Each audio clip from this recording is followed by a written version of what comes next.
dialysis ngayon, kidney yun dapat, di ba? Kaya siguro mga ka-clear, isa sa advocacy ni Pangulo, di ba yung mga kidney ngayon, yung transplant, wala nang payment to. Dahil siguro sa naranasan ng kanyang ama, at siya yung nag-donate ng kidney. Di ba? Parang si Lino Cayetano, nag-donate din. Pero at his age, 1983, mga kakli, 1983, nag-donate ng kidney. Oh, ito. Ito ang sabi ni Amy noon. Ako sa inyo, ha. Saan na ba yan? Meron ditong news eh. Uy, wala.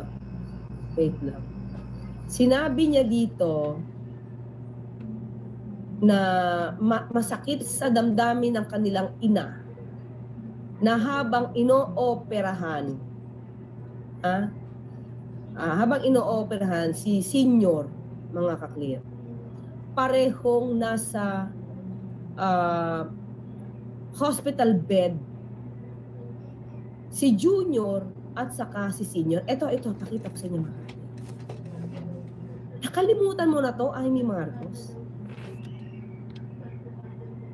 Oh. Congresswoman Amy Marcos said, "That was probably the worst day of my mother's life. Two of the people she loved the most were in the operating room."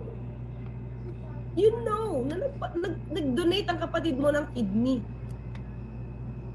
So definitely, nag-donate yan ng kidney, mga kakli, 1983.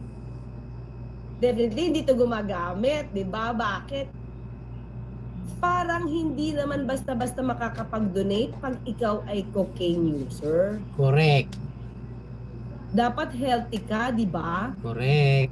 So sabi ni PBBM, Bongbong, in a TV interview said, "Yes, in 1983, he needed a kidney and I was a good match." Di ba? Ang bait ni BBM. Yan, no? Para humaba yung buhay ni Apo Lakay. Nag-donate pala ng one of kidney. his kidneys to his body. Di ba? Donated one of his kidneys. So ano bang requirements? Sino mga doktor dito? Paki naman guide kami. Di ba? Dapat pag nagdodonate ka ng iyong mga organs, healthy ka. Especially kidney. Oh. Ang tanong, mga ka-clear, di ba? Kapag ka ba ikaw ay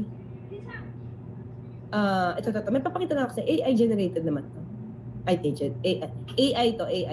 Tinanong ko lang, hindi ako doktor eh. A person who currently uses cocaine is generally not eligible to be a living kidney donor. So definitely, lumalabas 1983, hindi.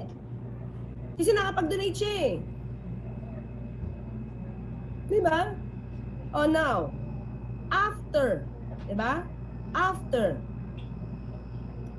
makakapag ano ka pa ba? Makakapag drugs ka pa ba? Inanap ko rin to eh. Kung ikaw ay wala ka ng isa lalakiti mo. Kita?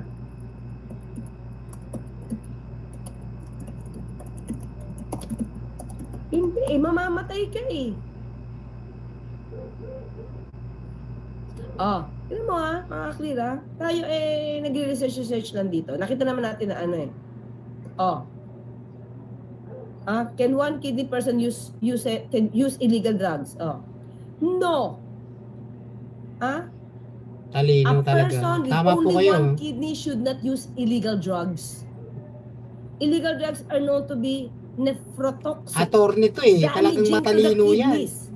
And the risk talagang of may severe, resibo at pinapakita. life-threatening kidney damage is significantly higher for individuals with pre-existing kidney conditions, including having reduced kidney capacity. Ano ba? Hindi ba? Alam naman niya yung kapatid niya, nag-donate ng kidney. Tapos ikaw pa maglilinis? Ikaw pa maglilinis talaga? Sa dami yung yaya dyan or whatever, kung helper? Ikaw pa talaga maglilinis? Basag si Senator Amy. Diba? So exaggerated. Mga kababayan, huwag tayo maniwala sa patutsa